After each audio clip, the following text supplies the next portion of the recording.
ఎలా ఉన్నారు అందరూ? సో ఈరోజు మా నాన్నమ్మ రెసిపీ మిర్చి బజ్జీ రెసిపీ చూసేద్దాము. ఇక్కడ మా అత్తమ్మ చేస్తుంది, మా నాన్నమ్మ చెప్పింది. నువ్వు లేపింది, ఆ తర్వాత పల్లి లేపింది. టెంక పైన కాకుండా ఇలా బొగాన్లో వేపుకుంటే తొందరగా అవుతుందని.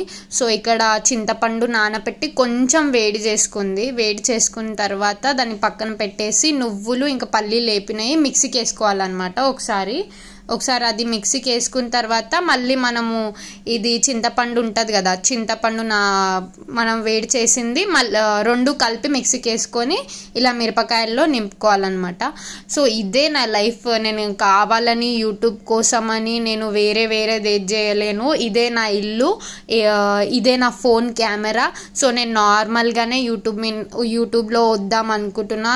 ఎలా ఉన్నానో రియలిస్టిక్గానే ఉందాం అనుకుంటున్నా.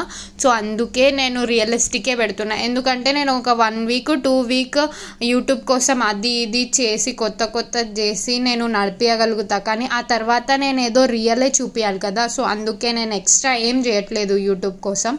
ఇదే నా లైఫ్, నేను ఇదే చూపించాలనుకుంటున్నా. రెసిపీస్, ఇంకా నేను అంటే నా లైఫ్లో జరిగింది, ఉమెన్స్కి సపోర్ట్ చేయడం, అంటే ఏదో నాకు అనిపించింది నా లైఫ్లో జరుగుతుంది, నేను అదే పెడదాం అనుకుంటున్నా. సో అదే పెడుతున్నా. ఇక్కడ నేను అది పొడి ఉంటుంది కదా మనం మిక్స్ చేసుకున్నది, సో అది నేను మిరపకాయల్లో నింపుతున్నా అనమాట.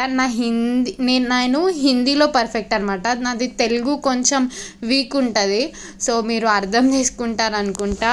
కొంచెం పదాలు అటు ఇటు అవుతాయి, ఎందుకంటే నేను ముంబైలో పుట్టి పెరిగిన కాబట్టి నాకు కొంచెం తెలుగులో పదాలు అటు ఇటు అవుతాయి.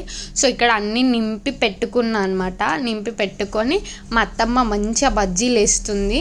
సో ఇప్పుడు నేను బజ్జీలు టేస్ట్ చేసి మీకు చెప్తా. వీడియోస్లో మనం చాలా చెప్పాలి అనుకుంటాము, కానీ అది వాయిస్ ఓవర్ ఇచ్చేటప్పుడు మనకి ఏం చెప్పాలి ఏంటి అని అర్థమే కాదు అసలు. కానీ ట్రై చేస్తూ ఉండండి. మీరు కూడా యూట్యూబ్ ఓపెన్ చేస్తే డైలీ ఒకటి మీరు నేర్చుకుంటారనమాట.